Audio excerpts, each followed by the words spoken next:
Olá, irmãos. Vamos então para a nossa última aula de Atos. No último capítulo a gente viu, no 23, né, a questão da sua prisão. E agora, vamos, do 24 ao 28, o que ele retrata é o julgamento de Paulo na Cesareia e a sua viagem até Roma. E eu quero destacar algumas coisas, tá? Eu peço que você leia antes, eu vou destacar algumas coisas, e para não ficar também muito repetitivo. Mas Paulo está ali preso em Cesareia, né? Você pode ver um mapa aqui mostrando aonde ele está, né? Ele tinha sido preso em Jerusalém, é transferido para Cesareia, onde ali é a casa do governador. Ele recebe ali, o governador, os acusadores de Paulo. E Tértulo começa assim, um advogado, como um promotor, né, um advogado de acusação.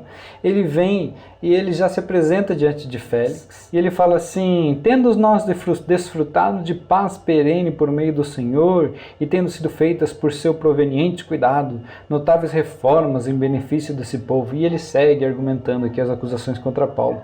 E é curioso porque já de cara ele já começa mentindo, porque Félix, ele é tido como por Joséfo e outros documentos ali como um péssimo governador, né? Ele era corrupto, ele não soube lidar ali com as tensões na região da Judéia. Então o Tértulo aqui fala: você é tão bom para o povo judeu, ele já começa mentindo, né, para tentar ganhar o favor de Félix.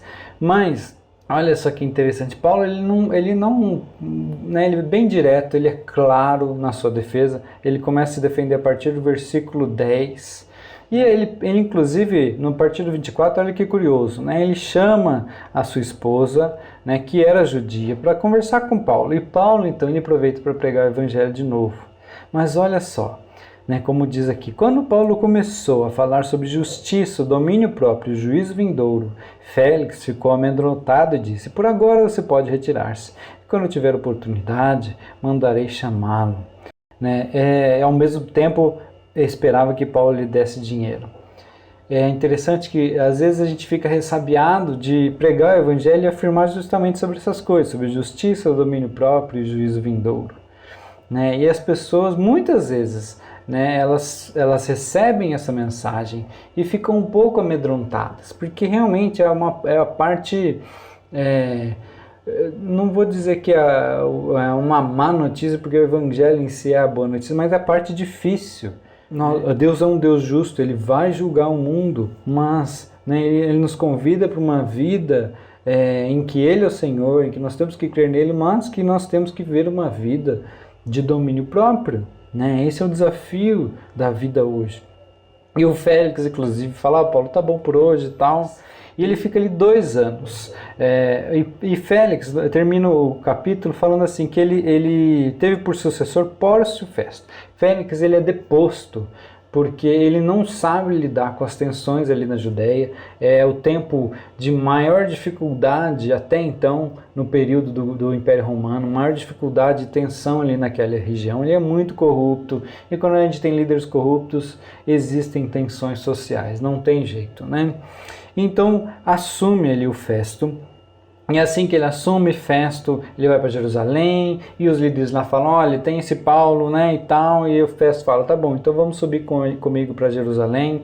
Então eles vão lá e apontam, né, de novo a acusação contra Paulo, e Paulo ele se defende, fala: olha, eu não cometi nenhum pecado, nem contra a lei dos judeus, nem contra o templo, nem contra César. E só que, né, o Festo, ele queria, né, comprar o apoio dos judeus para variar, né? E ele fala: você não quer ir lá para Jerusalém? Né? Isso no versículo 9. Só que Paulo, ele vê um risco ali, né? Porque os judeus queriam matá-lo no caminho. Então ele fala: olha, eu vou apelar para César, né? Esse é um direito que ele tinha como cidadão romano, porque ele tinha esse risco e ele sabia muito bem qual que era a sua missão, que ele chegasse a Roma e anunciasse o evangelho às autoridades ali. E é interessante que aqui, pela data, a gente sabe que é por volta do ano 59 depois de Cristo, por causa dos registros que nós temos dos governadores da região. E aqui Nero já tinha assumido, já faziam 4 anos mais ou menos, né? Mas ele ainda não tinha começado com as suas loucuras, né? Nero ele é conhecido como o rei louco, né? O imperador louco. E antes dele enviar Paulo para César, né? Chega o rei Agripa e Berenice, no versículo 13. Quem era esse rei Agripa? Esse Agripa aqui, ele é conhecido como Herodes Agripa.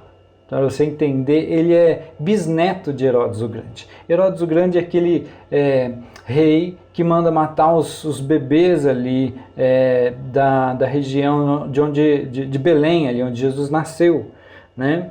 Então ele é bisneto desse, ele é filho de Herodes Agripa. E Festo ele comenta com eles, né, com ele e sua esposa, e eles se interessam para ouvir o seu caso. O Agripa, ele era rei não dessa região, ele era rei de uma região vizinha, né, e ele era nativo dessa região, ele conhecia os costumes judeus, e ele tinha tanta autonomia ali, tanta influência com os romanos, que ele tinha autonomia de escolher quem ele iria indicar como o sumo sacerdote. Então, apesar dele não governar ali na região da Judéia, ele tinha esse poder político. As maracutaias políticas, né, que a gente vê até hoje. Então, eles se interessam por essa história aí do Paulo, e daí ele então apresenta Paulo, né, como seu prisioneiro. E Paulo, a partir do capítulo 26, ele apresenta ali a sua defesa, só que ele testemunha, na verdade, né? De novo, ele conta a sua história, né? A segunda vez que ele conta a sua história, e ele faz um bom resumo do que é o Evangelho, né? Antes de entrar nesses detalhes, olha que interessante como Paulo ele descreve como ele era violento antes de se tornar seguidor de Cristo. No 11 fala assim: muitas vezes os castiguei, os cristãos, né, por todas as sinagogas, obrigando-os até a blasfemar. Ou seja, ele torturava os cristãos para que eles abrissem mão de sua fé em Jesus, né? Então é importante a gente ver, né? Às vezes a gente considera Paulo como era, né, alguém bonzinho, alguém zeloso, mas ele era violento, né? Ele era um homem. O Hernandes vai dizer que ele era um psicopata antes dele, né, conhecer Jesus. Então ele era um cara muito teimoso, tanto que quando ele vê a Jesus no versículo 14, ele faz uma adaptada aqui para os romanos, né? E ele fala como se Jesus estivesse falando para ele: Saulo, Saulo, por que você me persegue? É duro para você ficar dando coices contra os aguilhões, né? Na outra narrativa não tem esse detalhe, né? Como se Jesus, ele está usando um ditado aqui romano, né? Que está afirmando o seguinte: é impossível você resistir à vontade de Deus. Os espinhos, aqui os aguilhões, eles usavam para os bois, para treinar, amansar os bois, né? Eles amarravam eles ficavam chutando esses espinhos para tentar se soltar, sair e tal. E daí quando eles machucavam, eles paravam e começavam a ficar mais mansos. Então é essa a expressão que Paulo usa aqui, né? E então ele cita aqui no 19... o seguinte, né, da visão, no 20 ele fala assim: a missão dele, anunciei primeiramente aos de Damasco e Jerusalém, por toda a região da Judéia, também aos gentios, que se arrependessem e se convertessem a Deus para obras dignas de arrependimento. E aqui está outro aspecto do Evangelho, né? Nós recebemos a herança, nós cremos em Jesus, nós somos santificados por Ele, mas nós devemos viver hoje uma vida praticando obras dignas de arrependimento. Em 4 versículos aqui, Paulo ele praticamente resume a mensagem do Evangelho. Mas depois, Paulo termina falando sobre a ressurreição, né? No 23 ele diz: isto é que Cristo devia padecer, e sendo primeiro na ressurreição dos mortos, anunciaria a luz ao seu próprio povo e aos gentios. E isso para os romanos era uma loucura. Primeiro, né, um Messias, um Deus que se fez carne, para eles era assim, um sacrilégio. Depois, esse Deus, ele sofre a pena de morte, né? Uma vergonha, a cruz, né? Era um motivo de vergonha, era a pior pena de morte que alguém podia sofrer. E uma tremenda demonstração de fraqueza, né? Eles não entendiam isso. E depois ele fala da ressurreição, e é por isso que a resposta do Festo ela é bem enfática, né? Você tá louco, Paulo, né? Você leu muito aí, você tá ficando doido, né? E é interessante aqui que Paulo ele fala da ressurreição, né? Para os romanos era uma coisa muito absurda a ressurreição. Eles não acreditavam na ressurreição do corpo, eles acreditavam que a alma ia para o mundo, o submundo, eles tinham um certo de tipo um purgatório, se a alma tinha feito algo ruim, que era o Hades, mas depois ela ia para algum lugar ou neutro ou um lugar paradisíaco, dependendo ali das suas obras, mas não corporalmente, só a alma. Né? Eles acreditavam na imortalidade da alma. E o Evangelho é totalmente oposto a isso, né? Porque nós cremos que Jesus ele é o começo da nova criação. E daí termina essa história falando que ele podia, ele quase convence o Agripa a se tornar cristão. Ele fala no 28, por pouco você me convence a tornar cristão. O Agripa ele conhecia ali os costumes e a história judaica, como eu já citei, e Paulo ele está realmente pregando, porque ele fala, eu peço que Deus, né, ele faz com que por pouco ou por muito, não apenas o Senhor, mas todos que hoje me ouvem venham a ser alguém como eu, assim essas correntes. Olha o zelo, a paixão de Paulo por pregar o Evangelho e lançar sementes. Não importa se a pessoa ouve, se ela não ouve, se ela entende, se ela não entende. A questão é o compromisso com a pregação e com a mensagem. E então termina esse episódio com ele falando, olha, esse homem podia ser solto se ele não tivesse apelado a César. Né? Paulo ele faz uma loucura ao apelar, né? Como eu já falei. E eles achavam isso.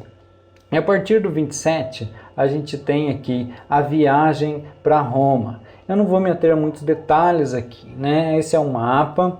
Lucas ele descreve como eles costearam aqui, né? Todas essas localidades. E é importante a gente lembrar que a navegação naquela época ela era difícil. Né? Esse é um exemplo de um barco daquela região, daquele estilo romano. Você lê no texto ali que cabiam mais de 200 pessoas, mas ele era um barco de médio porte e eles não navegavam, então, por causa disso, em terras profundas. Eles se limitavam a ir costeando as regiões e era muito perigoso, era caro, era anti-higiênico, né? Hoje a gente imagina, a gente vê os barcos que tem hoje e na verdade naquela época era bem precária a situação. E do 27 em diante, então a gente tem essa narrativa e você percebe que Lucas então ele se coloca ali no barco, né? Ele muda para a primeira pessoa, né? E começa a falar nós e fomos desse lugar e fomos para lá e tal, né? Então esse é o transporte de Paulo para Roma. E Paulo já desde o começo, a partir do versículo 7, você vê que eles têm muitas dificuldades, né? A viagem já começa a ser difícil, com ventos contrários. Né? E Paulo ele já percebe, ele avisa no 10, olha, vai ser difícil essa viagem, mas Deus vai poupar a nossa vida.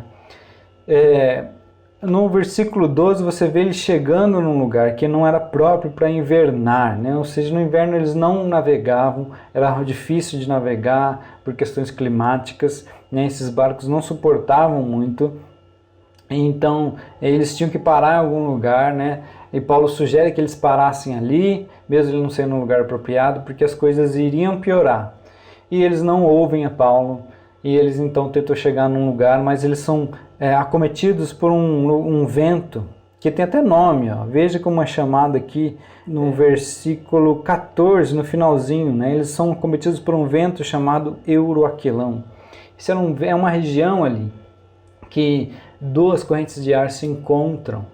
Então, hoje a gente sabe, né, quando duas correntes de ar, uma de ar frio e outra de ar quente, se encontram, há uma probabilidade grande de tempestade, tufões, e é isso que acontece ali, né? E eles ficam dias vagando sem saber para onde ir, porque no versículo 20 diz que não aparecendo o sol nem as estrelas por dias, né? Ou seja, eles se guiavam pelas estrelas, não tinha bússola, eles estavam à deriva por vários dias, não sabiam para onde ir, mas Paulo ele se levanta e ele até insiste, né? Fala, olha, vocês tinham que ter me ouvido, né?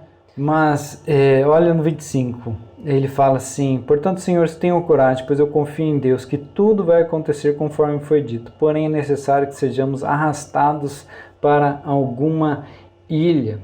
Então ele encoraja eles, porque ele sabe que ele tem que chegar, ele tem a promessa de Deus, que ele deve ir para Roma para, né, testemunhar diante de César. E aqui tem um contraste claro, essa história, entre Paulo e Jonas. Enquanto Jonas, ele arriscou, a presença dele arriscava a vida de todos, ameaçava a vida de todos no barco por causa da sua desobediência.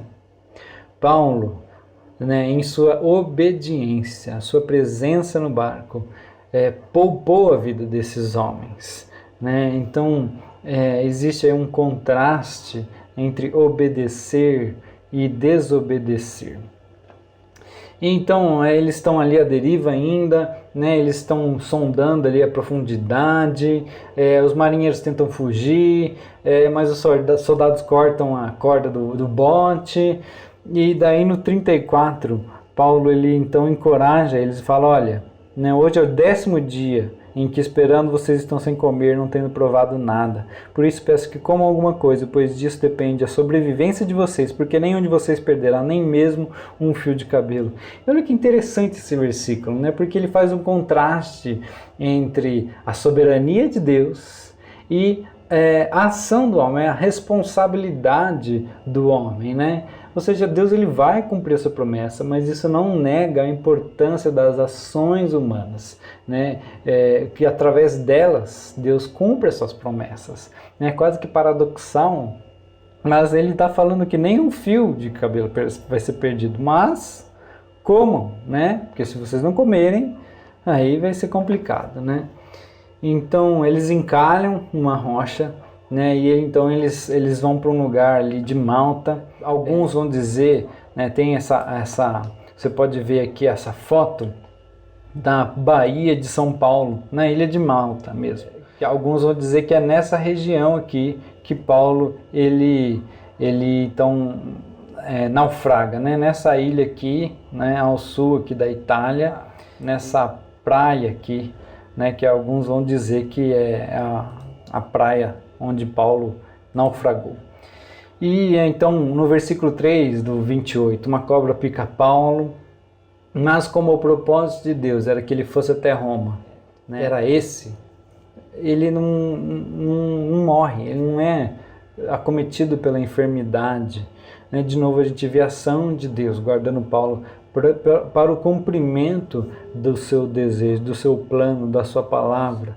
E é interessante aqui também a gente entender, né, que Paulo ele acaba morrendo alguns anos depois, executado, mas aqui ele podia ter morrido, mas não era da vontade de Deus, né? Nós temos a nossa hora e não importa, né, o que possa nos acontecer. Quando é para ser a hora que Deus nos chama, aí vai ser. Quando não é, pode vir uma serpente nos picar, que Deus ele vai nos livrar. Não estou falando porque a gente deve sair por aí, né, sendo picado por serpente, porque não vamos sofrer o veneno, não é nada disso.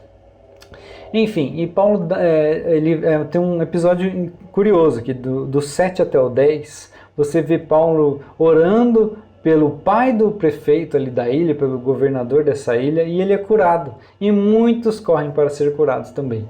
Assim como Jesus, e quando ele cura a sogra de Pedro, a história é bem parecida, né? Em Lucas, inclusive, né? Você vê que é o mesmo autor, né? Traçando paralelos entre as histórias de Jesus, de Paulo, de Pedro, né? Remetendo àquela ideia de que nós somos o corpo de Cristo hoje, né, na terra, fazendo a obra dele.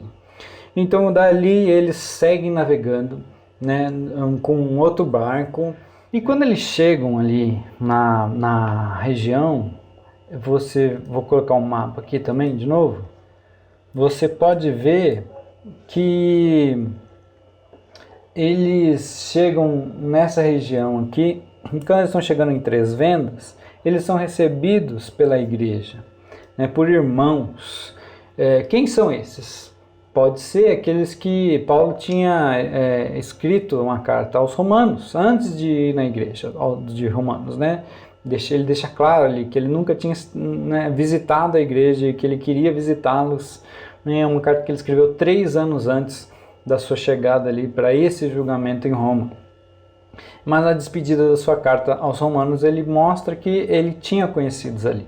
Então, a partir do 16, Paulo ele permanece em prisão domiciliar. E ali ele testemunha os judeus de Roma, né, e alguns creem, outros não. Você vê isso do 17 ao 24, ele testemunha sobre o Messias, sobre a esperança de Israel. E de novo, né, o que a gente aprende aqui? Nós devemos semear, como Jesus nos ensina na parábola do semeador. Tem semente que cai pelo caminho, cai entre os espinhos, mas tem semente que cai em solo bom. E ali a gente tem alguns que creem e outros que não. E no 30 e 31, Paulo ele permanece mais 2 anos em Roma. Alguns vão dizer que isso até de 60 a 62. E aqui a pergunta que fica é, ele é solto? Ele é morto a partir daí? Alguns vão dizer que ele nunca mais foi solto. Alguns vão dizer que ele foi solto.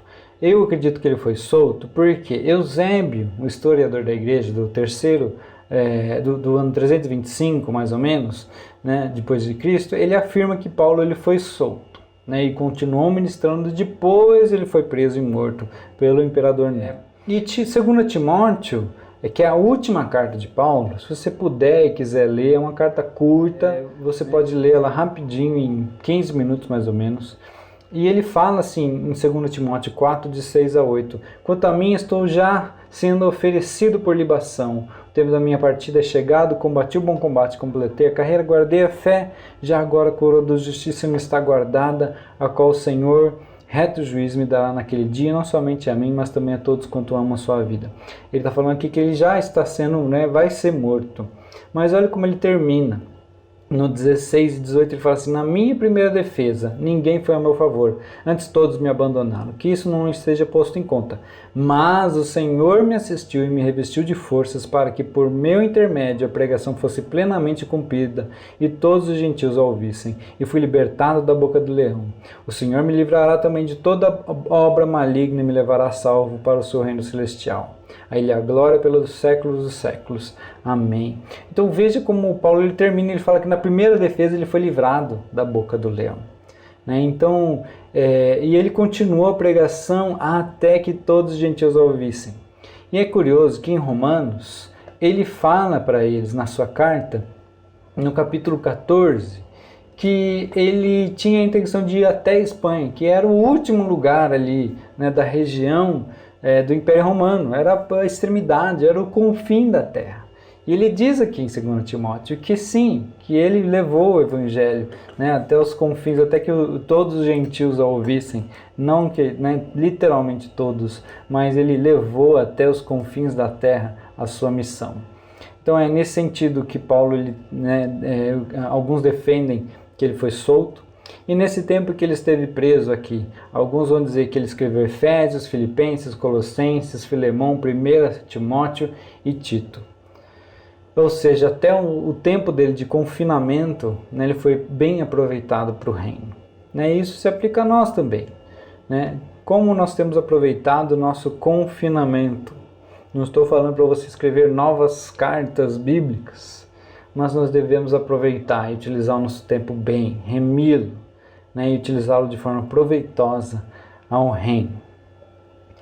Bem, irmãos, é isso. Eu espero que vocês tenham sido edificados. Deus os abençoe.